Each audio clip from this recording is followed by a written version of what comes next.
Picture this for a second, okay? It's late afternoon in Medellín. The air is heavy, kids are kicking a half-flat football in the street, somebody is blasting old salsa music from a tiny radio, and up above, there's a helicopter circling, slow and hungry. Down in the houses, people are peeking through their curtains, hearts racing. Up on the rooftops, a man with a thick mustache is running barefoot on hot red tiles, one hand holding his gun, the other holding his pants up. Just a few years earlier, that same man was one of the richest criminals on earth. He built houses for the poor. He blew up airplanes. He bought politicians. He died on a rooftop. Tonight, we're not watching a TV series. We're not scrolling Netflix for Narcos. We're diving into the real story of Pablo Escobar, the rise, the terror, and the fall, like you're sitting in the room with him. Hey everyone, welcome back to Real Stories with Tom and Bella. I'm Tom. And I'm Bella. If you love long, cinematic podcast stories that feel like a movie in your ears, crime, drama, psychology, all of it, do us a favor. Subscribe to the channel, hit the like button, and turn on the notification bell so you don't miss any new episodes. And if you're listening on Spotify or Apple Podcasts, hit follow and drop a 5-star rating. That's what keeps episodes like this alive. All right, volume up, distractions off. Let's go to Colombia. So before he was El Patron, before the billions and the bombs, he was just Pablo Emilio Escobar Gaviria. Born in 1949, small town Rio Negro, grew up in Medellín, poor neighborhood, big dreams. His mom was a teacher, his dad was a farmer. No mafia background, no royal blood. Just a kid looking up at the fancy hills of Medellín, thinking, why do they get everything and we get nothing? Exactly. And from very early on, he had this obsession. I'm not going to die poor. He didn't say, I want to be comfortable. He said, I refuse to be nothing. I imagine him as a teenager, skinny, sharp eyes, cheap clothes, hanging around street corners, listening more than he talks. And always calculating. He starts with small hustles, stealing car radios, selling fake exam papers, running scams. There's that creepy story people tell. He supposedly stole gravestones, had the names sanded off, and resold them. That detail always gets me. Like, you're not just stealing money, you're literally stealing from the dead. That's such a symbolic, I don't care about anything but myself move. Yeah, for him, nothing is sacred. Not the law, not the churchyard, not even the dead. Only opportunity. And in Medellín back then, the streets are basically a school in crime and survival. You learn who's corrupt, who's scared, who can be bought, who can be broken.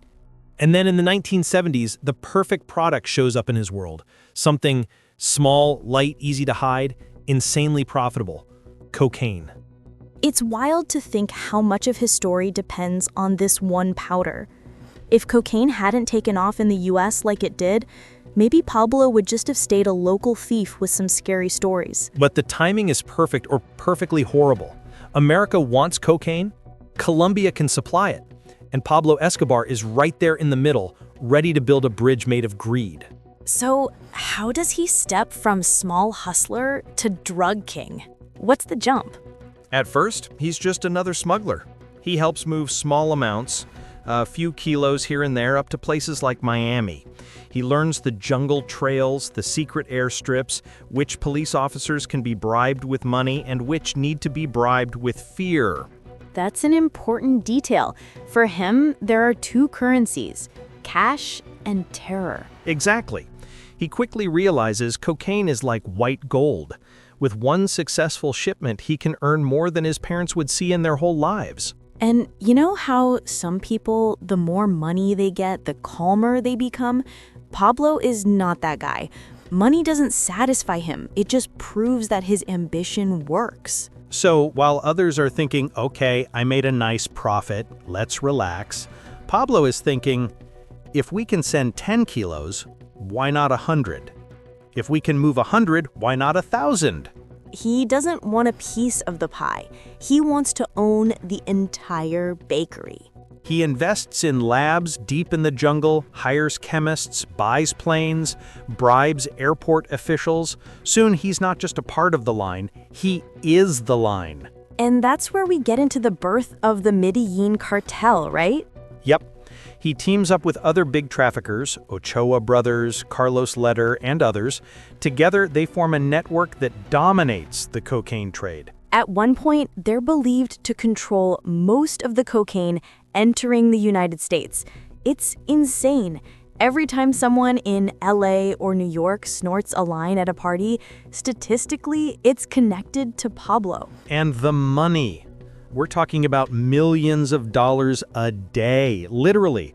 Bales of cash, piles of dollars, packed with rubber bands, stored in warehouses, buried in fields, hidden in walls. There's that story that they lost so much money to rats eating the bills in storage that they just counted it as a business expense. Yeah, imagine writing on your balance sheet, losses this year, $2 million to rats. When rodents are eating your money, you're not rich, you're beyond rich. But here's the thing, he doesn't just hoard it. He starts buying land, building a huge estate, Hacienda Nopolis, with private zoo, hippos, airplanes, everything. He's playing real-life Grand Theft Auto with infinite money. And the more he shows that power, the more dangerous he becomes, not just to enemies, but to his own country. I think one of the most shocking parts of his story is this.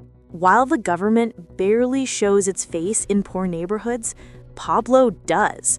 Yeah, he understands that if the state ignores the poor will embrace whoever helps them. So he goes into the slums of Medellín and starts building. He builds houses, actual brick homes, not tin shacks.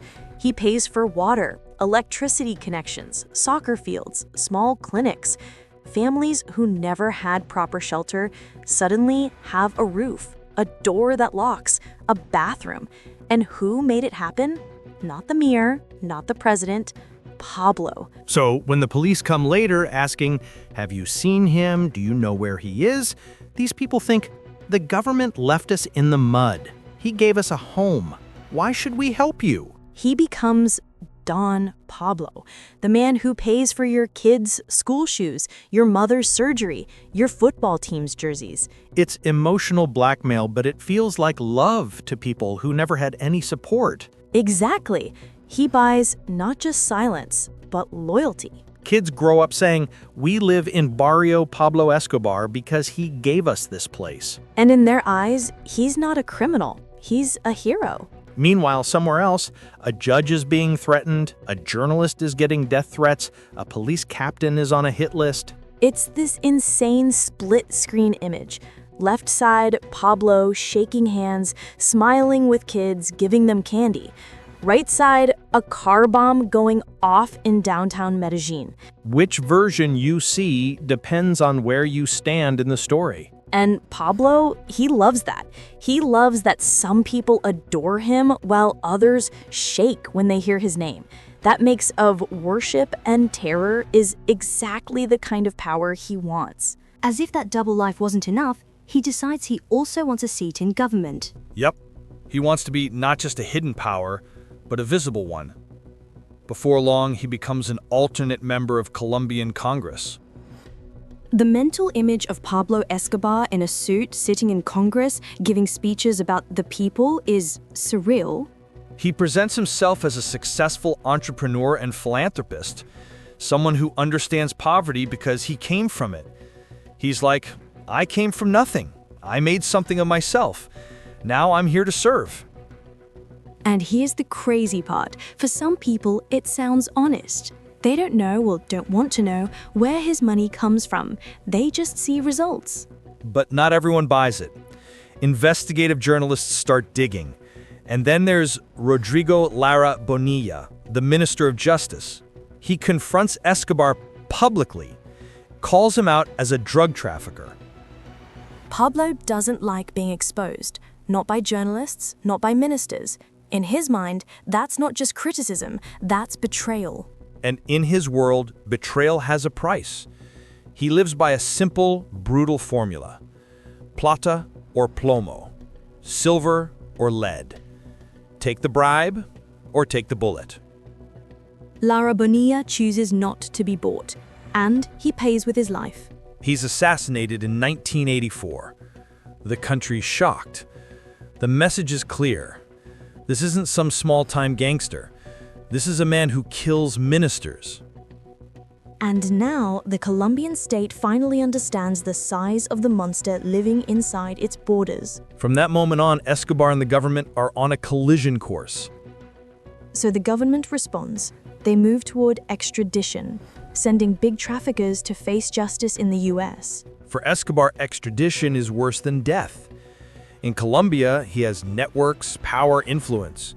In the US, he's just one more prisoner in an orange jumpsuit.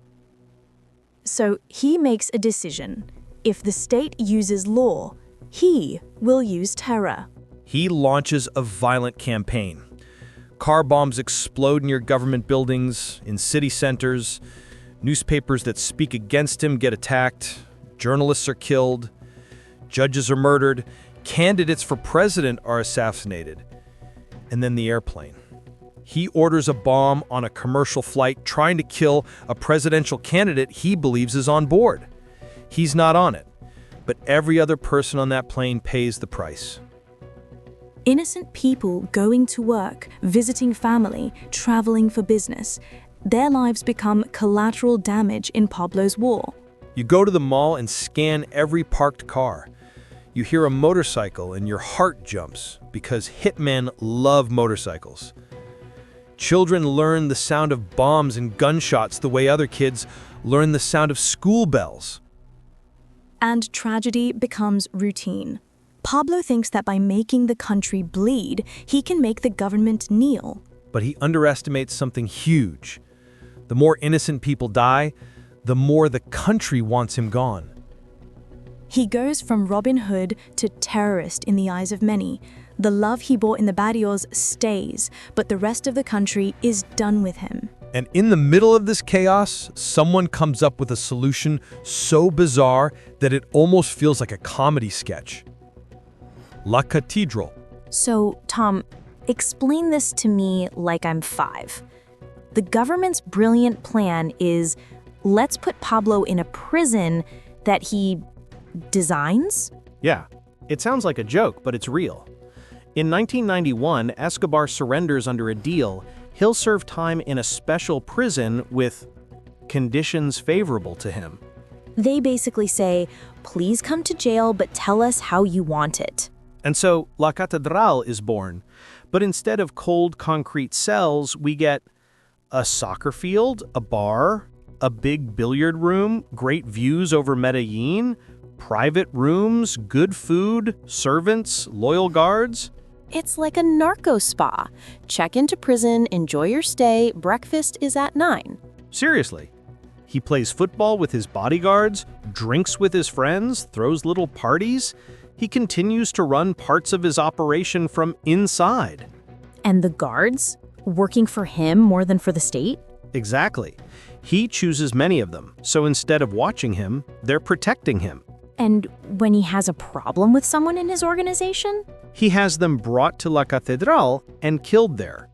Your boss literally kills you inside his own prison. It's dark and absurd at the same time. At some point, even the politicians in Bogota are like, okay, this is too embarrassing. Though US is putting pressure, the Colombian public is angry, so they decide, we're going to transfer Escobar to a standard maximum security prison. Now this Pablo does not accept. Not quietly, anyway. So how does he leave La Catedral? Does he dig a tunnel? Hijack a helicopter? Nope. He just walks out. When the government sends soldiers to move him, his loyal guards and men buy him time. In the confusion, he slips out through an escape route. It's like the punchline of a bad joke. Good news, we caught the biggest drug lord in the world. He's secure. Bad news, he's gone? Now he's a fugitive again, but the landscape has changed. He's not the unstoppable king anymore. The state is more organized, the world is watching, his own organization is fractured. And then there are his new enemies, Los Pepes. Basically, a mix of paramilitaries, rivals, and people with a personal vendetta against him. They start murdering his associates, blowing up his houses, burning his properties. They're not better than him morally, they're just on the other side. So Escobar is hunted from above by the government and from below by the underworld. The man who once moved like a king now moves like a rat in a maze. He used to travel in private jets. Now he sneaks around in cheap cars. He used to sleep surrounded by luxury. Now he hops from safe house to safe house, never sure if the next mattress is his last. He becomes a ghost in Medellín. Rumors and whispers. He was seen in that neighborhood. No, someone said he was in the mountains. Nobody knows for sure, but everybody feels his presence. And all the while, he's still a father, still a husband, still a son. He wants to talk to his family.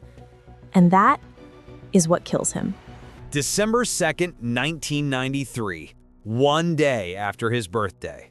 Escobar is in a modest house in the Los Olivos neighborhood. It's not a mansion, just a simple two-story house. Families living around him have no idea the most wanted man in the world is next door. Inside, he's heavier, more tired, more paranoid. But he's still Pablo. He still believes he can somehow survive this.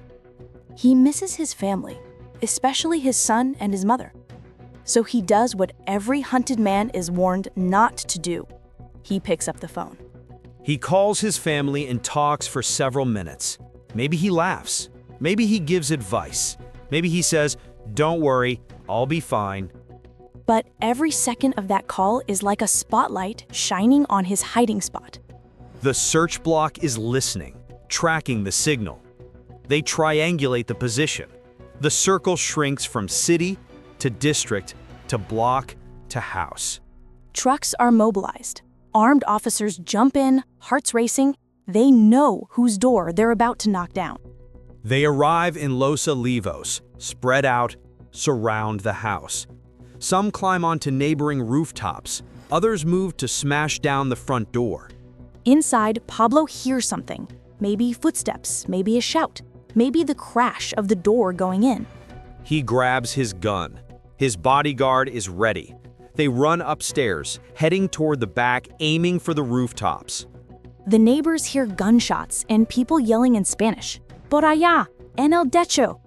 Children are pulled away from windows. Dogs bark wildly. Somebody drops a pan in the kitchen. On the roof, Pablo runs, barefoot on the tiles, firing back at the officers. He's been in 1,000 shootouts, but this one feels different. Smaller, more desperate. There's nowhere big enough for him to disappear anymore. No jungle, no fortress, no lock at the grill. He's hit. A bullet slams into his leg, another into his side. He stumbles, tries to keep moving, still firing, still believing he can escape one more time. And then, the final shot. The bullet that hits him in the head. Pablo Escobar falls on the red tiles, face down, blood spreading. Just another body on another roof in another Latin American city. The king who thought he was untouchable is now a corpse in a cheap neighborhood. Officers gather around him for a photo. Some smile, some stare in shock, some just look tired. For them, it's the end of a long nightmare. For Colombia, it's the end of an era, but not the end of its problems. So what happens after the rooftop? Does the drug trade vanish? No, it evolves. Other cartels grow, like Cali. Later, trafficking shifts. Routes change, players change. But the system, the demand and supply, survives. Escobar dies, but his shadow doesn't. His old estate, Hacienda Nápoles, turns into a theme park. Families ride water slides where narcos once made deals. And those hippos he brought to Colombia, they multiply. Now there's a herd of wild hippos in Colombia. an ecological mess, and a very weird legacy of his madness. In Medellín, there are tours about him. Some try to glorify him, others try to tell the truth and focus on victims. Movies and TV shows turn him into a character with sharp lines, interesting quirks, dramatic music. People start wearing t-shirts with his face. Some kids think he's cool. But when you look past the style and the memes, what's left? A man who got rich off addiction, who killed thousands directly or indirectly, who turned his country into a war zone to avoid a prison cell. He was a devoted father and the ruthless murderer at the same time. That contradiction fascinates us, but it shouldn't blind us. Because the lesson here is not, wow, look how powerful one man can be.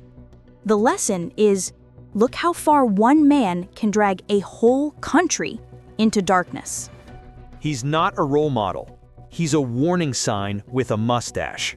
So what can we actually learn from the Pablo Escobar story besides don't be a drug lord? Yeah, lesson 0, don't be a drug lord.